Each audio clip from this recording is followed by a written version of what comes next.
भारत में 27 फरवरी को कोरोना के 10,273 नए मामले आए और पॉजिटिविटी दर घटकर 1% पर आ गई, जबकि 21 जनवरी को नए मामले 3,47,254 और पॉजिटिविटी दर 17.94% थी। ऐसे में फिर वही सवाल उभर कर आ गया है कि क्या हम कोविड-19 महामारी को विदा होते देख रहे हैं। दुनिया ने भारी कीमत चुकाकर इस सवाल का निश्चित उत्तर न देना सीख लिया है।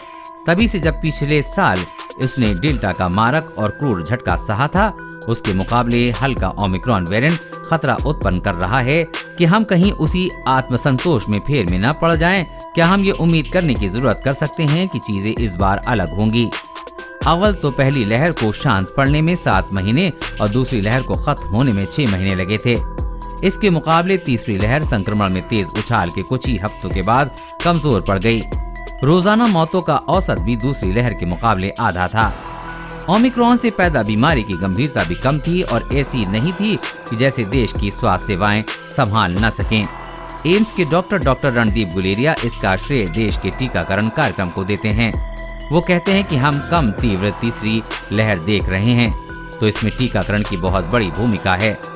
75% से ज्यादा वयस्क भारतीयों को कोविड का टीका लग चुका है और कई विशेषज्ञ मानते हैं कि ओमिक्रॉन लहर के हल्के होने की वजह यही पहले से हासिल रोग प्रतिरोधक क्षमता है।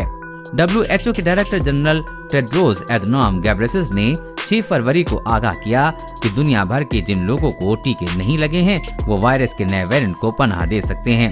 पहले से नहीं कहा जा सकता कि इससे पैदा लहर कितनी तीव्र होगी। ये ओमिक्रॉन की तरह कमजोर भी हो सकती है, जिसने केवल ऊपरी श्वसन नलिका तक संक्रमण हो, या डेल्टा की तरह गंभीर और अनजानी भी हो सकती है, जिससे पूरे फेफड़े संक्रमित हो जाएं। इसलिए मानते हुए भी कि मौजूदा लहर गुजर चुकी है, नीति आयोग के सदस्य डॉक्टर वी.के. पॉल आगाह करते हैं कि हम कोताही बरतना गवारा नहीं कर सकते। वो कहते हैं हमें भावी रूपों या लहरों के लिए तैयार रहना होगा और कोविड के खिलाफ सतर्क बना रहना होगा। कोविड ने हमें सिखाया है कि अत्यधिक सावधानी सरीखी कोई चीज नहीं होती है, जैसा कि हांगकांग को पता चल रहा है। 75 लाख लोगों के इस शहर ने दुनिया का सबसे सख्त लॉकडाउन लगाया, जिसमें महामारी की शुरुआत से महज 26,000 मामलों और करीब 200 मौतें हुई। लगभग 71 लाख की आबादी वाले पुणे शहर में भी उस वक्त करीब 12 लाख मामले और 20,000 मौतें हुई। मगर हांगकांग ने जो ही कोविड पाबंदियों में ढील दी, ओमिक्रॉन जंगल में आग की तरह फैल गया। 23 फरवरी को शहर में अब तक के सबसे ज्यादा 4,285 मामले दर्ज हुए और विशेषज्ञों का अनुमान है कि ये आंकड़ा जल्द 28,000 तक पहुंच सकता है। शहर की अस्पताल व्यवस्था चरमरा गई और करीब 10,000 मरीज प्रतीक्षा सूची में हैं।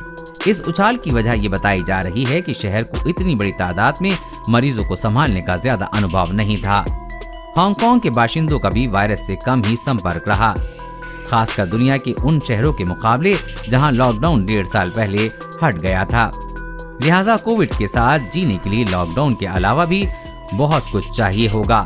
वायरस को हराने के लंबे वक्त की योजना में इसके बदलते रूपों पर कड़ी नजर रखने के साथ मजबूत नैदानिक इलाज और तेजी से टीके लगाने जारी रखना होगा।